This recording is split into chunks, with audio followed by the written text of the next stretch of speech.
Hello and welcome. You're watching the Saturday edition of This Is Exclusive with me, Shavan Sen. The burning ship mystery. It all began on 9th of June. And about a little late this morning, the fire was finally doused. But ladies and gentlemen, what we have missed out is one of the most daring operations that have been carried out by our Indian Coast Guard. How a disaster was actually averted late last night when wind speeds were high and the vessel was drifting very close to the shore. Tonight on This Is Exclusive, we tell you the story of Indian Coast Guard's most daring operation and why this will be remembered by many. All this and much more, but let me take you through the headlines we're tracking at this hour.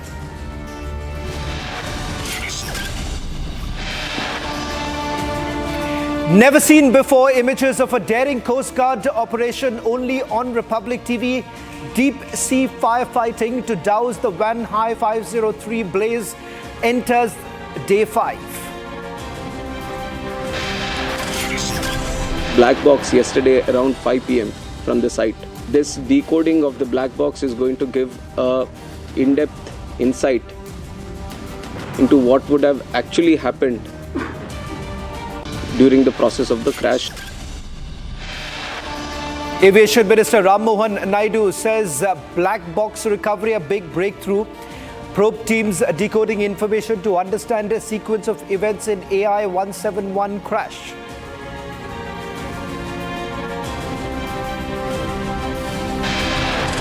After Iran hits at least 150 Israeli targets during Operation True Promise 3, Israeli Prime Minister Netanyahu warns Iran, says Tehran will burn.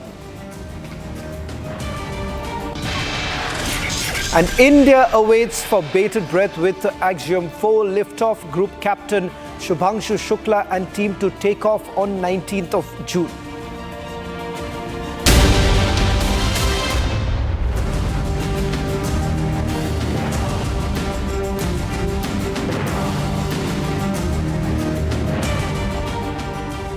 Ladies and gentlemen, I want to begin the Saturday edition of This Is Exclusive by putting the entire spotlight on what we believe is one of the most daring operations to have been carried out by the Indian Coast Guard.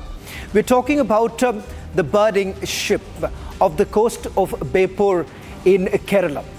On 9th of June, the ship, the container which was moving from Colombo to Navasheva, there was a loud explosion that took place. And starting from 9th of June till about today, you've had this vessel burning. And the Indian Coast Guard has been right at the forefront to carry out the firefighting operations. In fact, I'm going to first begin by taking you through the latest visuals that came into our newsroom just about a few hours ago. That gives you a sense of how a daring operation is now being carried out by the Indian Coast Guard. The reason why I'm saying a daring firefighting operation, because the story that I'm going to narrate in a short while from now is about what really happened late last night. But what I'm going to do is first going to take you through all the visuals that we have right now. This was the mid-sea fuel transfer supporting the towing mission. In fact, right now, the biggest concern that the Indian Coast Guard has had was with regards to this particular vessel drifting towards the shore. And the first big challenge has been to keep it away from it so that we avoid a maritime disaster. That is the reason why all efforts are essentially being made by the Indian Coast Guard along with the salvors to ensure that this vessel is taken away from the shore. Now, what is going to shock you is that because of the inclement weather in that particular area, the Indian Coast Guard late last night had witnessed a massive challenge. And I'm going to take you through the details of all that right now. In a daring late-night operation on Friday, the Indian Coast Guard successfully averted a major maritime disaster after the distressed container vessel MV Wanhai 503 began drifting dangerously close to the Bepur coast, battling rough seas, poor visibility and wind speeds touching 40 knots, approximately it's 70 kilometers per hour from the west. The Coast Guard launched an emergency towing effort as the vessel was being rapidly pushed towards the shore. Now, despite the challenging conditions and the repeated failures of towing ropes under extreme strain, the Indian Coast Guard teams managed to secure the vessel and tow it safely back to a distance of about 35 nautical miles from the coastline. What we believe was an attempt made by the Indian Coast Guard to prevent a potential grounding and ensuring the safety of the nearby coastal areas. Now, on your screens, these are images of the rescue operations that have been going on since 9th of June. 9th of June, a little after 9:30 in the morning, is when they basically got the first distress call from this particular container. This container, which had left the Colombo port, was en route to Nhava port in Mumbai. Now, off the coast of Bepur is when it was reported that the ship had caught fire. It turned out that this container was carrying 1,740 containers. And importantly, explosions started being reported. In fact, the first set of explosion that actually took place was about from the underdeck area of this particular vessel. Now, it turns out that this vessel was also carrying some dangerous goods, and that could be one of the possible reasons why there have been multiple explosions. And also, we'll put out the breaking news now coming in. Sources confirming that the explosions continued till about yesterday evening. Only this morning is when no explosion was reported. But before that, let me now take you through where exactly is the vessel right now. How far is it from the shore? And what is it that the Indian Coast Guard has been able to achieve? Now, this is a deep sea firefighting that has been carried out. Now, as of 5 o'clock this evening, 14th of June, the ship is about 44 nautical miles. So this is where it is right now. 44 nautical miles is last update that has come in from the Indian Coast Guard. Now, they've been able to successfully push it back. Now, why this number becomes extremely crucial, 44 nautical miles? Because late last night, because of the inclement weather, it turned out that the ship was coming closer. It was coming close to the Bepur coast, and in fact, it was as close as about 20 nautical miles. And that is the reason why there was a potential scare. At that point in time, the Indian Coast Guard ensured that the tow trucks are basically brought in, the tow boats were brought in, and they were basically trying to push it back. Now, one of the big challenges that the Indian Coast Guard has had is that, remember, the Indian Coast Guard ships, of course, given the weight that it can carry, it was lower than the container itself, and that is the reason why there was a massive struggle to pull it back into the sea, into deep sea, and that has been one major challenge that the Indian Coast Guard has had. This morning, they were successful in doing so. Over the next couple of minutes, I'm going to take you through this entire operation, what they have been able to do, a successful insertion that they did earlier today, resulting in a situation that they have been they've reached a safer location and where the rescue operation would have been carried out. Now, let me also now take you through some more details that are now coming in of the operation itself and what they've been able to achieve.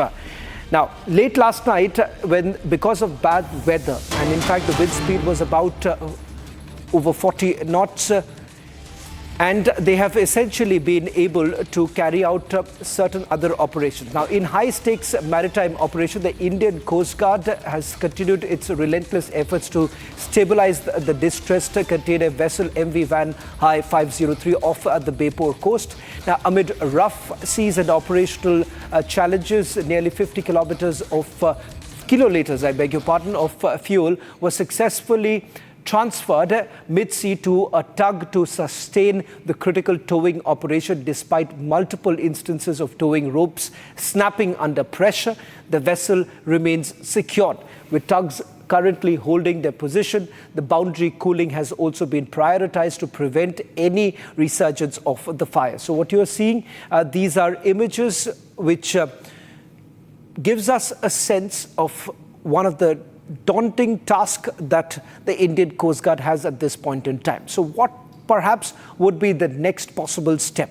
We're also going to go across to my colleague Ashwin, who is going to join us in a short while from now, getting us more details of what they're essentially trying to do. Let me also take you through the other breaking news now coming in. 11 Coast Guard ships have already been mobilized right now to ensure that the firefighting operation is actually carried out. This is basically 3 more Coast Guard ships that have been mobilized for this entire operation, taking the number to about 11. Now, this is before this, remember, 8 Indian Coast Guards were already there, which included Sachet, Samarth, Saksham, Samudra Prahari, Vikram, Rajdut, Kasturba Gandhi and Anvesh. These, we are now being told that 3 more ships have already been mobilized by the Indian Coast Guard to ensure that the operation continues. Now, one of the big challenges that they are essentially facing is that whether at all there is a re-ignition. The fact that there has been no explosion is certainly good news, because till about this morning, from this morning onwards, there has been no explosion in the ship. But imagine, starting from 9th of June, around 9:30 is when the first explosion actually took place. Thereafter, at frequent intervals, we are given to understand that explosions have been taking place in that container. And that is the reason why the fire went on raging. In fact, Ashwin is also joining us on this broadcast. Ashwin, some more details now basically emerging of this entire operation that has been carried out by the Coast Guard. Undoubtedly, this is a big success for them, but extremely, extremely challenging. First, a quick check of what is it that we know so far in terms of the operation that has been carried out. Well, Shravan, the update that we are receiving, the latest update, I'm talking about the latest update that is at 7:09 p.m. The update that we have received is that the ship is presently beyond 1,000 meters sounding line, which is essentially that the ship, the depth at which the ship is currently there is 1,000 meters. And 45 nm. So this is the latest update that we're bringing in. And what is also right now being confirmed by these defense sources is that the ship is stable with tilt to port, which is slightly tilted to the left, and the tug offshore warrior is pulling the vessel successfully. So remember, Shravan, yesterday when this entire operation began, it was at 27 nautical miles. But today, in almost a little over 24 hours, we are able to achieve 45 nautical miles. That is itself the testament of the kind of work that has been put in. In fact, some latest visuals have also come in where we can see that the Navy is also deploying more people through helicopters, through the wingmen. They are being lowered down into the vessel to do firefighting as well. So certainly that is also proceeding. Shravan, another important thing that is also there is the spate of these containers, which many of them have fallen from the ship.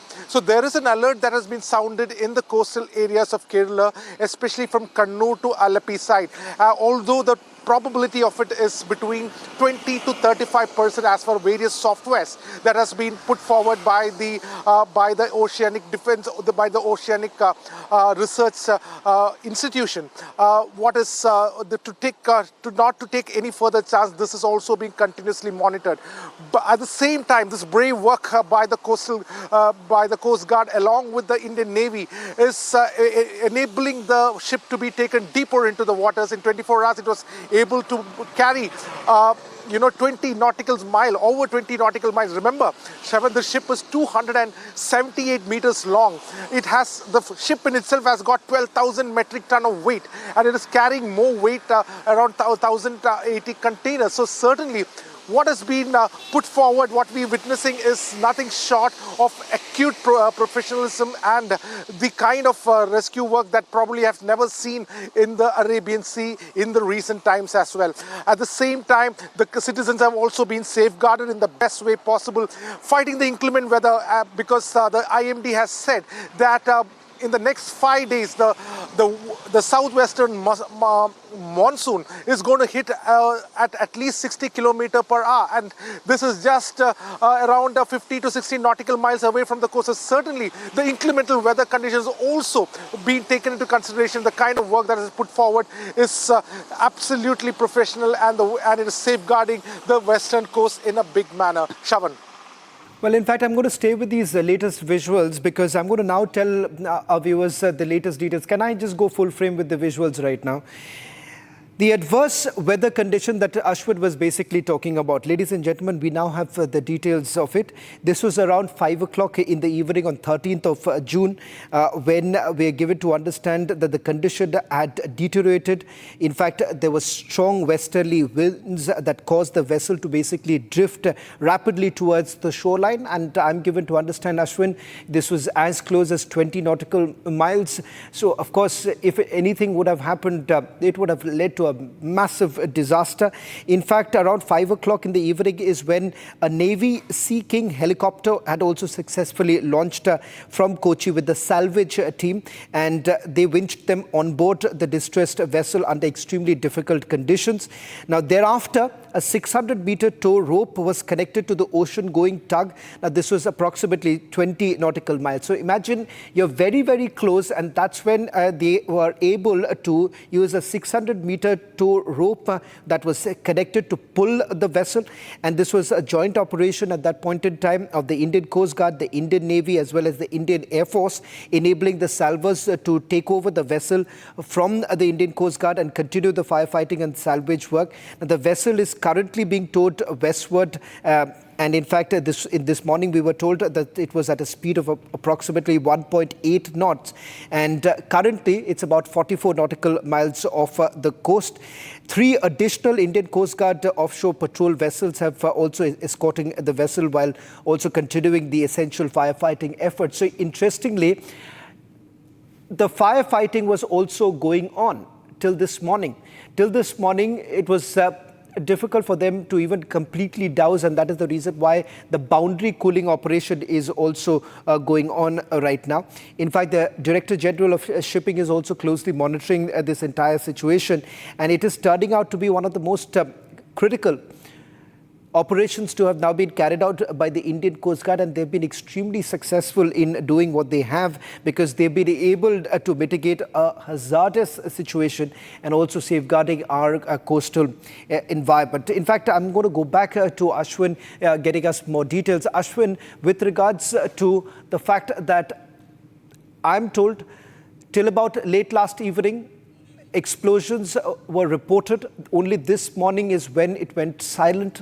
Now, there is still a fear that it could reignite because there are dangerous goods, and there lies the mystery right now because the Republic's investigation essentially indicated that the last port call that was made was in Colombo, and they had already declared about 143 dangerous goods. It turns out from the manifest that the Indian Coast Guard has, as well as the DG Shipping, 153 dangerous goods were also declared. So what really happened to those missing items? Some are saying that it could be because of the explosion that it has been displaced in the sea. But what are the possible concerns right now? This is just not a mere case of a ship burning, but it's also about missing containers with extremely dangerous items. Absolutely, Shavan.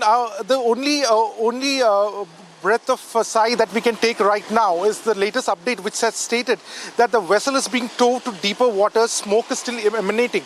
What it essentially says is that basically there is a small tilt to the ship, and the tilt is actually not dangerous. This is the exact word. The ship is stable with tilt to the port, which essentially means the vessel is not at all sinking. It is not even rolling dangerously, and it is leaning slightly towards the left side of it. So the entire operation has been able to salvage the ship in a big manner, because of which the environmental hazard, as you pointed out, this biggest concern is the environmental hazard that it could cause. So the ship is tilted a little bit, but it is not rolling, and it is safely being taken. That is the biggest step since yesterday when the stowing operation had begun. They were able to save the ship, and that is one big thing. The second most important update that has come is that the tug offshore warrior. Now, this is a tug offshore warrior which is pulling it. So far, 85,000 liters of fuel were being put into this machine, this humongous machine, which is pulling this entire 12,000 metric ton ship itself. So there is this gigantic operation. If you want to put a scale to it, it's unimaginable. There is a ship which is pulling another huge monster of a ship, and at the same time, there is a system that has been put in place that is refueling for this tug ship to even pull it off. Now, the latest update which has come after 7 p.m.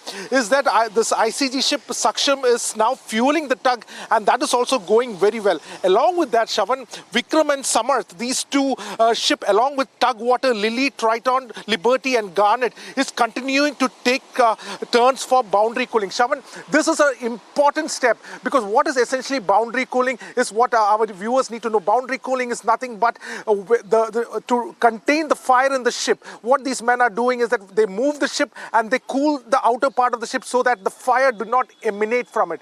This is a crucial operation. All the mysteries surrounding this ship can be known if they are able to salvage the ship in the container as it is. That essentially means if we are able to save the container as it is, more investigation can be done. And what these men have done in just less than 6 days is something so it's professionally done, and they are able to do with this ship, which was burning, blazing with 157 containers with hazardous chemical, class 3, 2, class 6 and class 9 inflammable, including liquid inflammable. The men in uniform, these Coast Guard, the Indian Navy, they were able to contain it, and what they are essentially saying that the boundary cooling is also successful. So when you look at these 5 latest updates that has come from the sources, it certainly means that the mystery surrounding the ship will be known very shortly, because these men have been able to salvage the ship in the best manner possible. Shavan. Thank you very much, Ashwin, for getting us the latest details. Ladies and gentlemen, one of the most challenging operations that have been carried out in the Arabian Sea by the Indian Coast Guard. Moving on, ladies and gentlemen, we are tracking the dramatic and dangerous developments taking place in the Middle East tonight, where a major military escalation is now underway between Israel and Iran.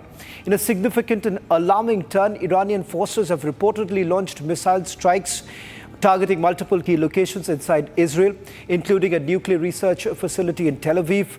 These strikes come amid growing hostilities and are being seen as one of the most direct and aggressive moves that have been made by Tehran in recent years. The situation on the ground remains fluid, with air raid sirens sounding across central Israel and emergency response teams on high alert. Israel, in fact, has vowed to respond with force, raising the specter of a broader regional confrontation with implications far beyond the immediate conflict zone. The latest exchange marks a dangerous new chapter in an already volatile relationship. We've also accessed the latest visuals coming in from Israel right now. A short while back, the IDF has also released a statement. Republic reporter Nick is joining us on this broadcast. Nick, first, give us a sense of what's really happening on the ground right now, because a short while back, we've also heard what the Prime Minister had to indicate, saying that Tehran is going to burn. What does this essentially really mean? Is Netanyahu's coalition government all set to take this a notch higher? I think yes, because now I'm standing in the center of Tel Aviv, and there is a lot of destruction. Some of this we can't show you because it is a sensitive area. So the Israeli army asked us no to show it. So Iran will not have direct location of where the ballistic missiles of Iran hit. But I can tell you bus stops, very famous shop mall where tens of thousands of Israelis going every day was damaged, and also a high scraper with over 50 floors was directly hit with one of those missiles, and all the thousands of families were evacuated from this skyscraper because it can collapse, and it is also a part of a bigger complex of other skyscrapers, and it is a lot of damage. And we can see that Iran targeting civilians, targeting innocent people, and it's not a military facility, not nuclear facilities. It is just regular people. And Tel Aviv is in a lot of stress. People understand that they can be the next. And the headquarters of the Israeli army is located also in the center of Tel Aviv.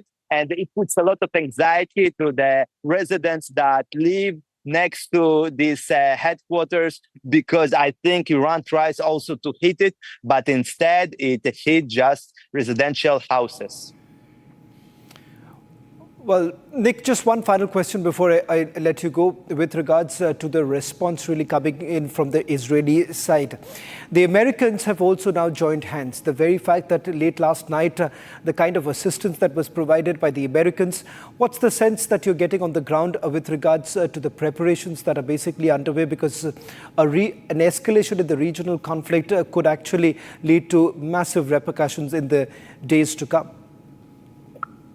Although the Israeli airspace is closed, I saw with my eyes some big airplanes landing and taking off from the airport. And this is probably American help, because America helps a lot to Israel with weapons and with other military help. And it is going via air because Israel is surrounded by neighbors who are not so friendly. And this is the only way. So America and Israel, I think they work together, they're joining their forces. And this is the interest of America as well, to disable Iran from developing nuclear weapons, because it can be imminent threat, not just to Israel. For Israel, it is an existential threat, because one bomb can actually destroy the whole Jewish land, which is really small. America is much bigger, but yet if Iran will have, as Israel estimates soon, in the coming months even,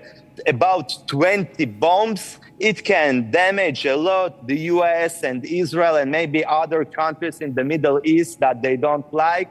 And Israel trying preventively now to stop this plan of Iran before it will be too late for everybody.